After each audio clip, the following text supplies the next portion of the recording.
You're now listening to No Gimmicks.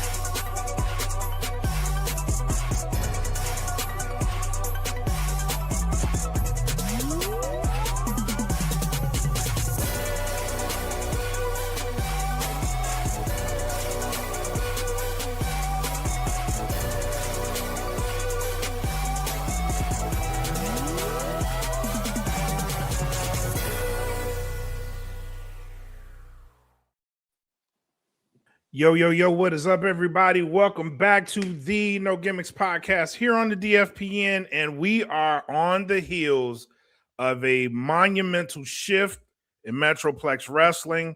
Last night was an incredible night. If you did not get to watch Cold Day in Hell, please do yourself a favor. Get to the Twitch stream, watch Cold Day in Hell. We had one of the greatest nights in MPX history happened last night. I was so glad I was able to be there live and to see this night. But on the heels of that, we have even more questions. And specifically, one of the people that I wanted to get on this show for a while, because his story specifically in 2025 has been one of the most compelling stories, not just in MPX history, but in wrestling in general. This was one of the best storylines that we had this year. And joining us to talk about it is someone that I believe is the heart and soul of MPX, someone who has at times carried the company on his back, but also has shared that limelight with a bunch of people. And joining us today is none other than Tatum Manning. Tatum, thank you for coming on the show. Thank you for your time. First and foremost, immediate thoughts after last night. How are we feeling? Well, last night was all over the place, and you can expect that, in any, a fatal four-way, a triple threat, fatal five-way, six-pack challenge, whatever it is, right? Any situation you get into where it's a multi-man situation, right? Even the matches we've done in the past, Prison Break, my personal favorite, Hateful Eight, right? There's so many factors that go into, the outcome of the match. Then on top of the fatal four-way last night, you had Corey at ringside, right? You got the shot caller, and the shot caller, nothing is shot caller proof, right? So anything can happen at any given moment. You create a plan, you go out there, you have an idea of, what needs to get done, and then a wrench gets thrown in the middle and all hell breaks loose. Yep. So it was definitely an interesting night. A lot happened from the time I walked out there to the time I walked back through the curtain. If anything, I walked into that match wanting to walk away with the MPX championship. If it can go on anybody else, Dylan Cavens, he's somebody who's busted his ass for years and years. If I'm happy to see anybody else walk away with it, it's him. So there's some mixed emotions in there. Obviously I walked in with a goal. I didn't accomplish that goal and I walked out. But, the crowd was happy. Huge reaction at the end of the night. So, you take the good with the bad and you move on. But, if anything, I'd say congrats to Dylan Cavens. You earned that. And if anybody deserves it on top of having earned it, then it's him.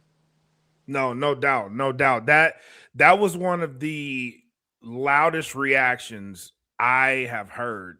Mm-hmm. Not just in the MPX arena, but that was one of the loudest reactions I got to be a part of. And that it was awesome, bro. Like, very few times do I cry. And it's even fewer times I cry because of wrestling. I had tears in my eyes last night watching Dylan Cavens pull that off. That was an amazing night. So definitely congrats to Dylan Cavens on becoming the new MPX champion. But while you're here, you've been someone, and I've caught a lot of flack on this podcast because I chose to follow Tatum Manning, and that included following Tatum Manning and stepping into the sun let's start there. The whole Dave Sagan experience. You guys have a lot of history. A lot of stuff happened between you guys, but this year seemed like it was as personal as it's ever been, specifically for you and your involvement with House Sagan.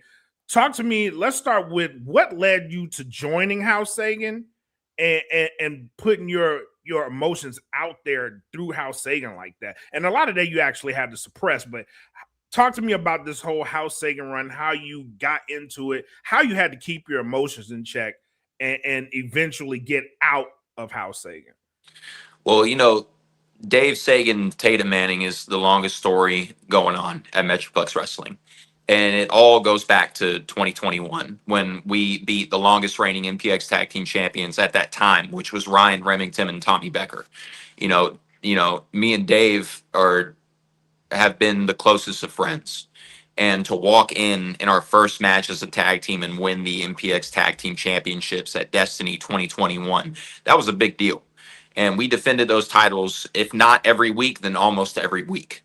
And, Dave was moving home to Philly and he said, "Hey, this is our last match. We're going to try to regain the tag titles."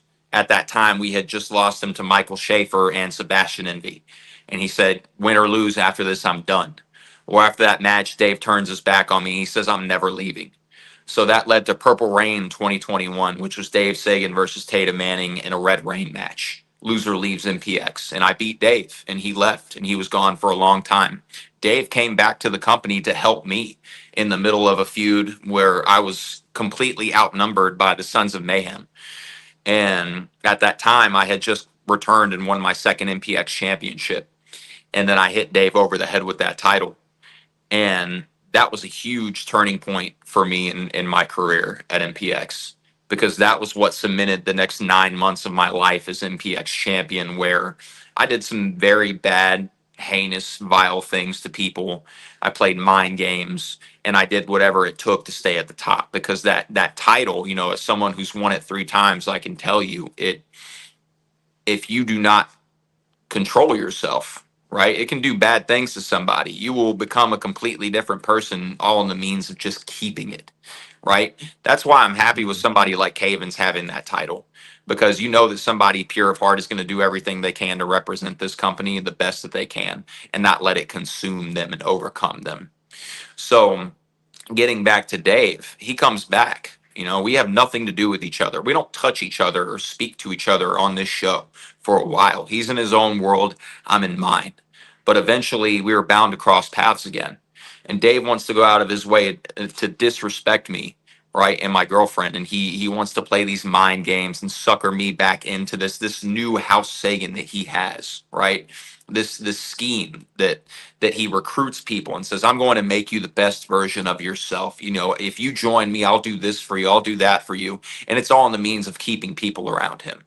If Dave Sagan is anybody, we've seen all these different versions of Dave Sagan, but this man will grift and this man will sucker you in and do what he can to get you to say yes to everything that he wants from you.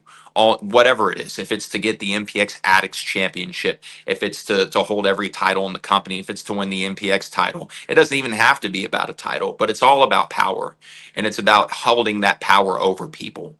And so I was suckered in to this life with Dave again. And, Destiny last year, it was Dave Sagan versus Tatum Manning. If I win, I take the Addicts title from him. If he beats me, I am forced to join House Sagan. And he beat me.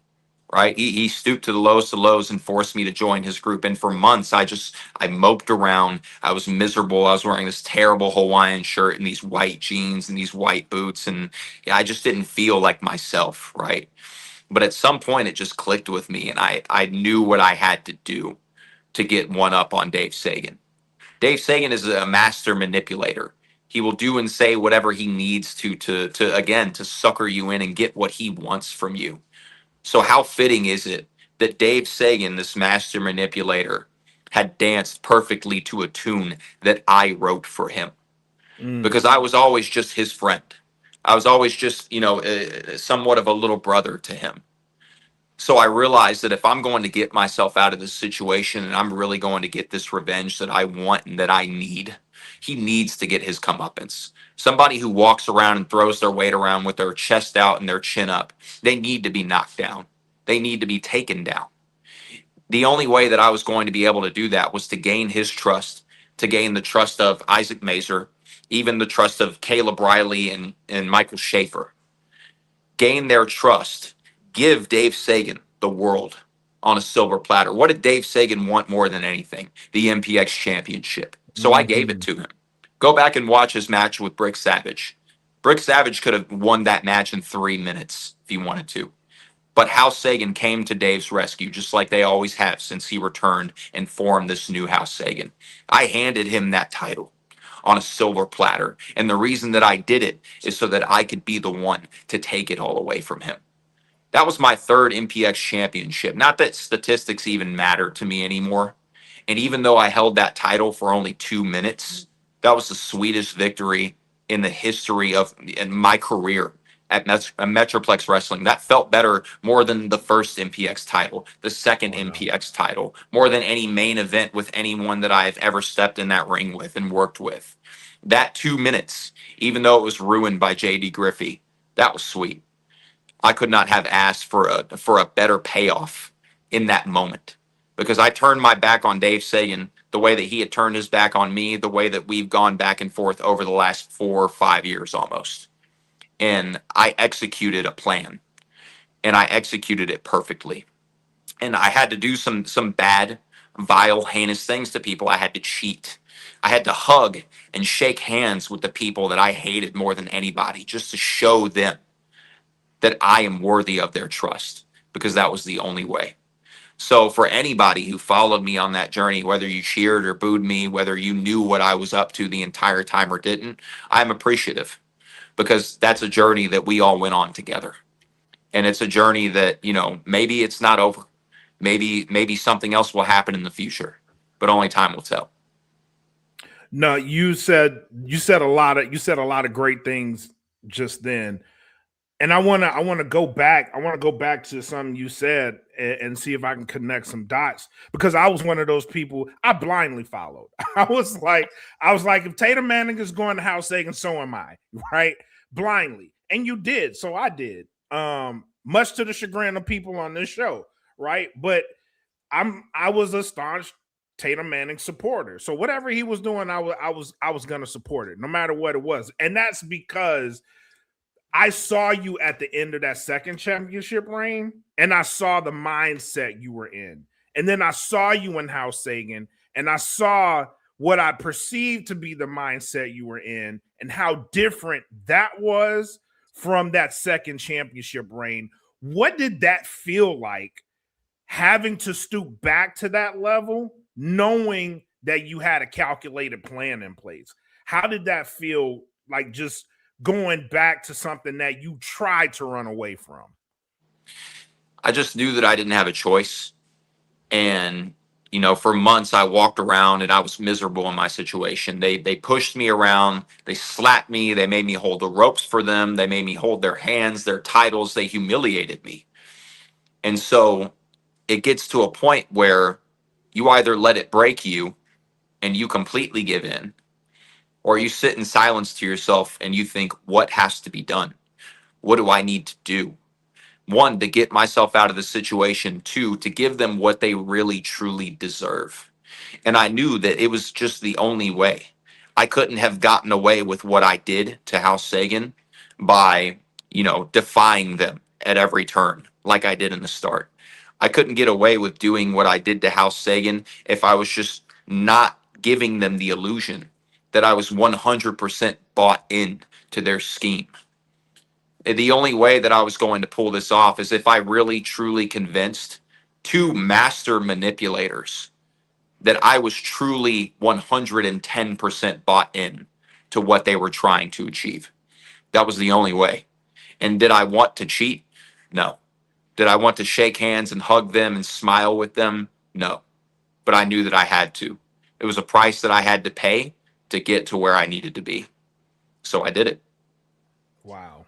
And the result of that, so we haven't seen Caleb Riley, we haven't seen Michael Schaefer, we haven't seen Isaac Mazer, and we haven't seen Dave Sagan. since that night that you did what you did. Do you think about them doing what you did, and that is formulating a plan to get back at you? Do you ever think about that? You can never not think about that. What the mindset that you have to put yourself in when you create enemies, or when enemies create you, when you get into a situation where, you know, you have to look over your shoulder. You have to know what to expect. I've done this so many times. I've played the numbers game, whether it was larger than life, whether it was House Sagan, whether it was when I got kicked out of Menage a Trois, even the crypt, right? I've been in this situation with civil disorder where it's 1v3, 1v4, 1v5, right? But you have to understand that you have the advantage if you sit back. You don't have to create a plan. You let them come after you.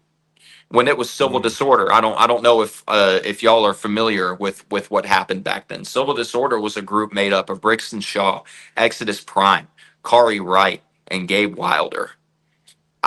I tormented them.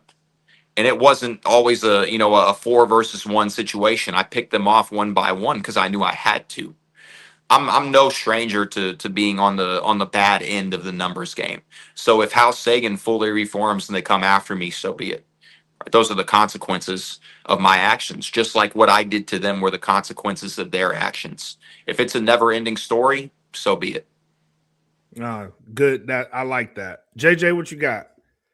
Yeah, man. You know what? I'm gonna piggyback on what all we've been touching on because we've said it on this show, me and you, Kelvin, being such supporters of Tatum Manning through the good times, through the bad times, through the ups, through the downs, through moments where you were getting booed out of the building for things that you did as MPX champion, leading up to your grand return at the Texas Rumble 2024 when the building lost their mind when your Hmm. music hit and you came out through the curtain.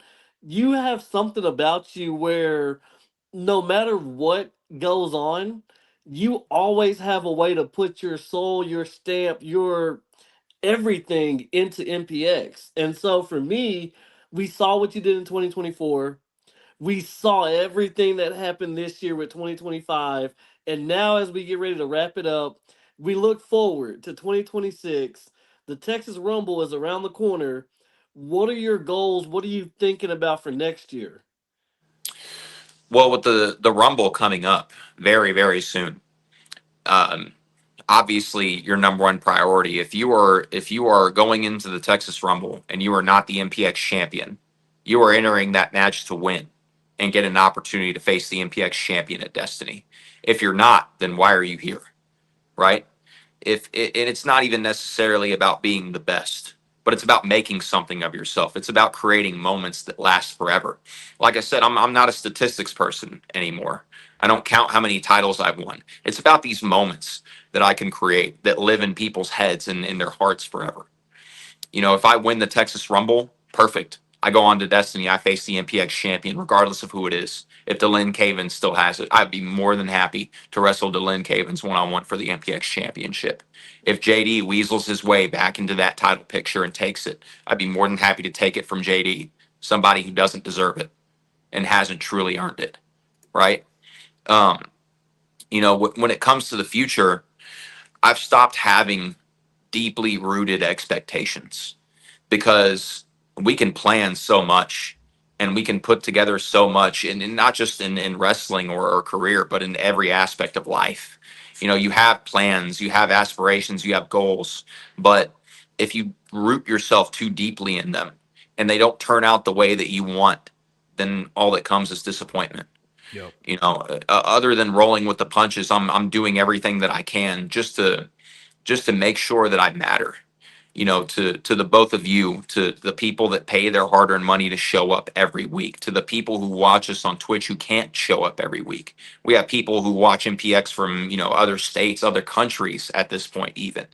And when I show up, yes, it's my job, right? It's my job to get you emotionally invested, not just in me, but in us. Because it's not just about me. I play one role in the whole aspect in the whole world that is MPX, as do we all. Hmm. Um, So, do I want to win the Texas Rumble? Yes. Do I want to go on to Destiny and win the MPX championship back? Absolutely, I do. If that doesn't happen, I'm not going to mope. I'm not going to be disappointed. I'm going to pick myself up and I'm going to move on to the next big thing for me. I dig that.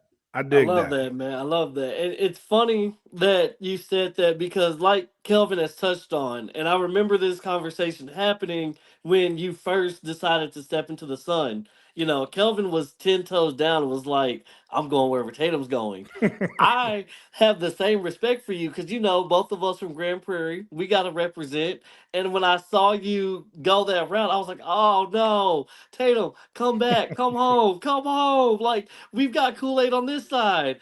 But after seeing the way that you were moving in the interviews, the body language, the tones, the face, like everything that you pay attention to as a fan, if you're always watching, it's the little things. And it took a couple of months, but I could finally see the gears turning. And I was like, yeah, Tatum is up to a plan, and I'm gonna sit back and watch the ride happen because I'm here for it. And that's one of the things that I appreciate about you Yep. and everyone else with MPX is the storytelling you guys bring for the past 2 years, really.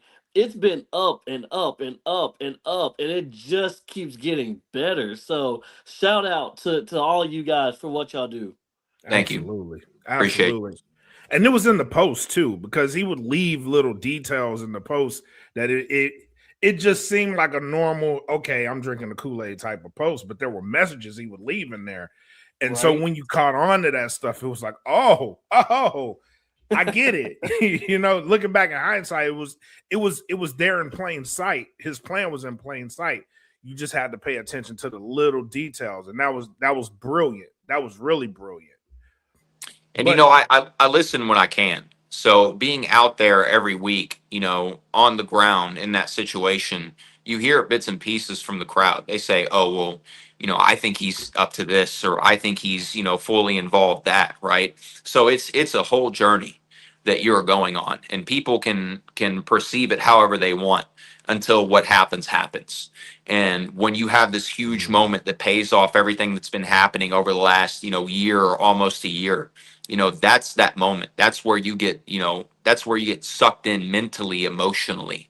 And that's the investment that we look for as, as athletes, as performers, as people who are just, giving our everything out there. And so the crowd, that's why I started with, whether you boo me, whether you cheer me, we greatly appreciate it, because that tells us that you care. yep. And, without y'all, we just simply would not be here doing what we do. So thank you. No problem, man. Y'all give us a reason to, so thank you guys. But talking about this story, we actually do have a question from the chat. Hmm. And the biggest part of this was the success of House Sagan, right? And you were directly tied to that. So you had a bunch of the championships in House Sagan that was being won. And now once you took everything from Dave Sagan, it's all gone. And one of the questions from the chat is, what are the chances that we could see other talented people break away from Dave? Is the rest of the house as dedicated as they seem? And that's a great question. I disconnected. Can you ask me that question one more time so I can give you a good answer? Oh no, he said, what are the chances that we could see other talented people break away from Dave? Is the rest of the house as dedicated as they seem? Well, if you look at House Sagan now, right, you have Dave, you have Isaac Mazer, you have Caleb Riley, and you also have Michael Schaefer, right? So, they still have these two people that are very much 110% invested in what Dave and Isaac are feeding them, right? So again, only time will tell. We have to go through this journey and we have to look at the little things, just like you said, right? So whether I get tied back into House Sagan, whether Dave decides to come back and he's not finished with me, whether they completely move on and they decide we're going to rebuild and we're going to do this or we're going to do that, right? Look close, pay attention, because if you remember, House Sagan started with Red Chambers. Red Chambers was their guy. Red Chambers was the young guy that they said, we're going to build him up. He's the next thing for us. He's Sonny Chambers. They changed his name. They cut his facial hair. They put him in a Hawaiian shirt and white pants, just like they did with me, right? But Red was bought in. It took Red being in that situation, deeply rooted in that situation, and then seeing the light, seeing the error of their ways, seeing the error of his ways, letting himself become invested to really get himself out. And thankfully, he had Big Jake, right? Big Jake Mhm. Lindsay. He pulled him out of that situation. And what did they do? They reformed the Sons of Mayhem. Who did they replace Red with? They replaced Red with Brother Kaimi. Yep. Look at Kaimi now. Yep. Kaimi got himself out of that situation because they were so quick to say, oh, Tatum Manning attacked you. Tatum Manning did this. Tatum Manning did that. Well, Kaimi is not stupid. He knew that Caleb Riley attacked him. And Kaimi, he took that step away from them. He branched out. What did Kaimi do? He beat Dave for the MPX Addicts Championship. Did I help him? Maybe. Did I hide the fact that I helped him? Maybe also. Right? But regardless, he did it. And he did it on his own, and he didn't need them to accomplish that. So you look at these people who are invested in Dave Sagan and Isaac Mazer, people who let themselves become brainwashed, or maybe they just find themselves in this group because they think it's going to benefit them in their career, short term and long term. But you see what's happened with these people in the past, and history repeats itself. Maybe the same thing will happen with Caleb Riley. Maybe the same thing would happen with Michael Schaefer. Maybe one day they'll snap out of it. Maybe one day they'll just get tired of being in this situation where they obviously are doing everything to benefit one man and his greed. So we'll see. I love it. And Yeah. on that note, oh, sorry, JJ, go ahead. No, you're good because I was gonna jump in from the fan perspective because we always talk about that from the outside looking in. That was a great point with all the other talents, with what Red did, what Yep. Kaimi did, and Kelvin, this is something that you and I have touched on with LVJ's story recently. You could kind of see there were some changes in House Sagan anyway, because Caleb Riley was on a losing streak, and it seemed like Caleb was getting that maybe you don't belong, maybe you don't fit in anymore.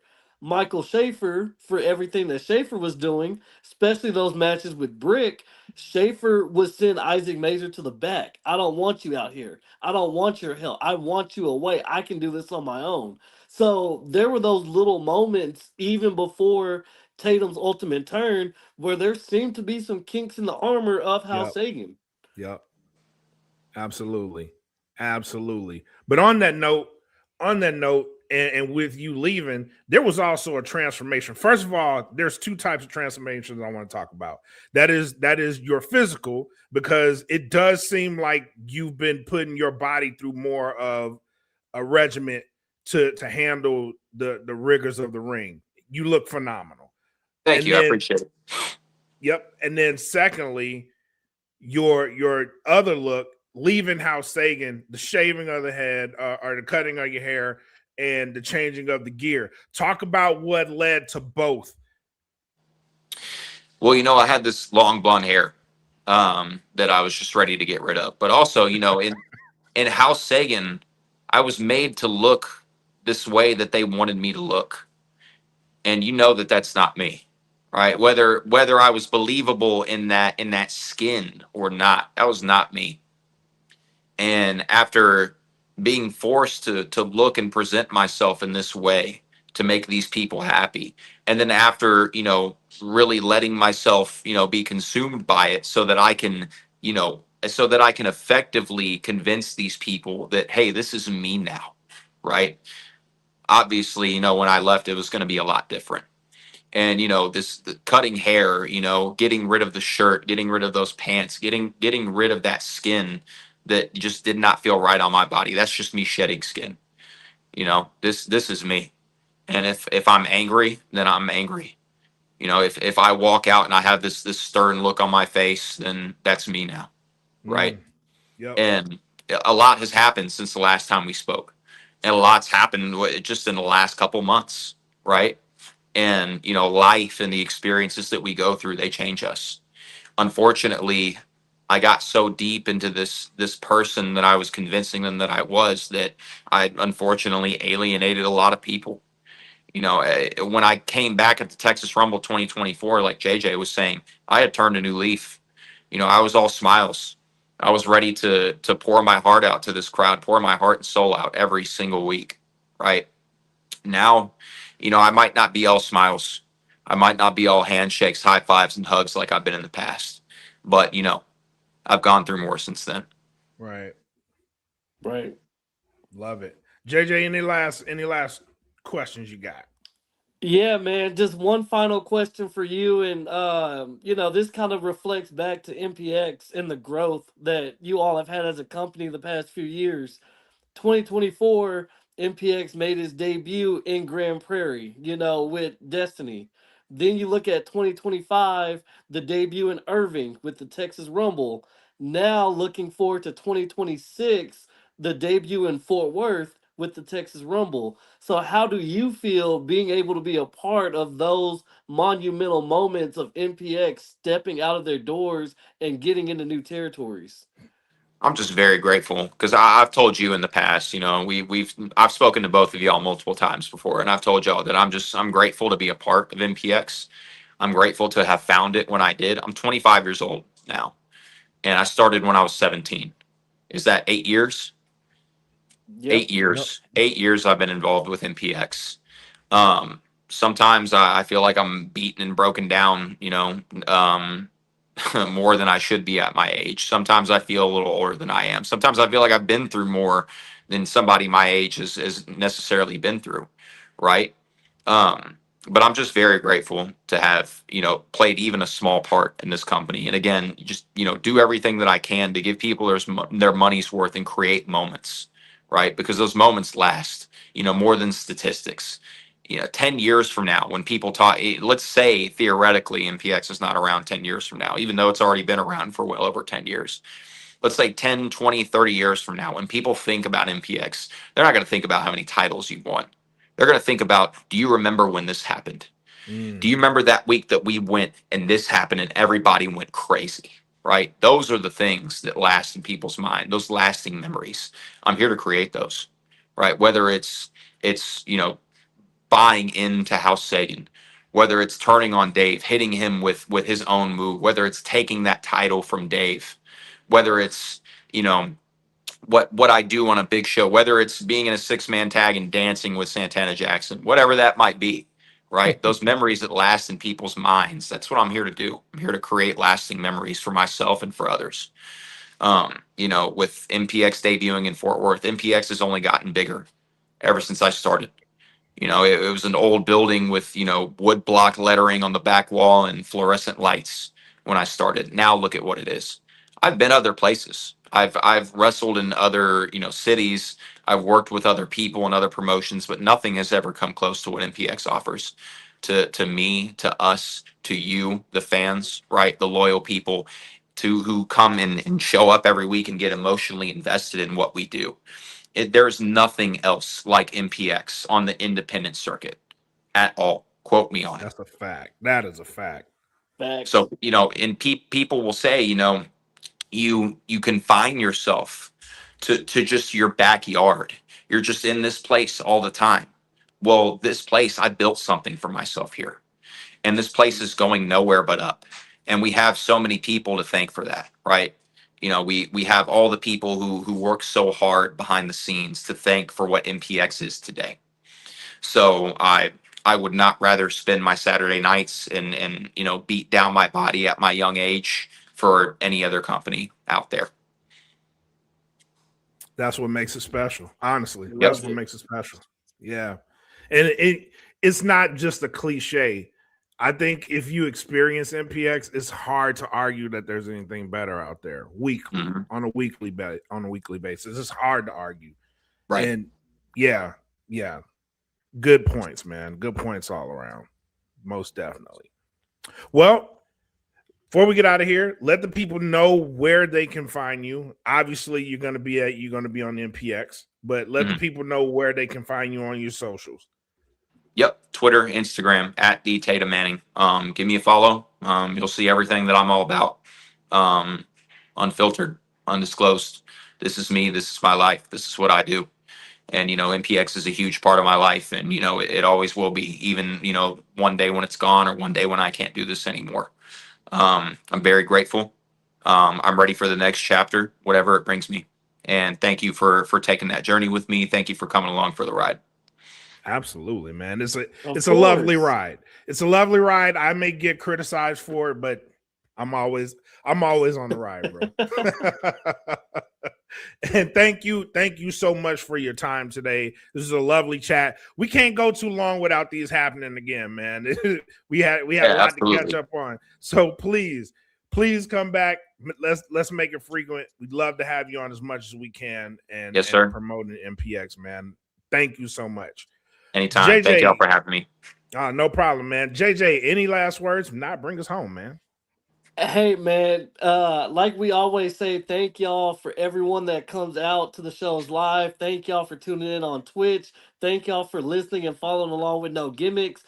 Kelvin, thank you for personally having me be a part of No Gimmicks. This has been great, being able to cover all the MPX action, updates, breaking news, stories, the whole nine. It's been a ride. And the Addicts, without a doubt, hands down, you can quote me on this. The MPX Addicts are one of the absolute best fan bases across any platform, no matter what you look at or where you are. The MPX Addicts are as loyal as anyone knows. Amen.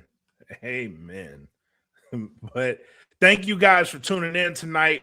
Come back, because after this, we got to get the former champion. Is going to be on No Gimmicks, so he'll be stopping through. That's going to be a fun one. But thank you guys for tuning in to this one. Great interview. Y'all know what it is. Till next time, be safe. Take care of each other. Enjoy what you're going to enjoy. Peace. And I know it's all business, all business, all business. We give them no gimmick. Yeah. And I know it's all business, all business, all business. We give them no gimmick. Yeah. And I know it's all business, all business, all business. We give them no gimmicks, gimmicks.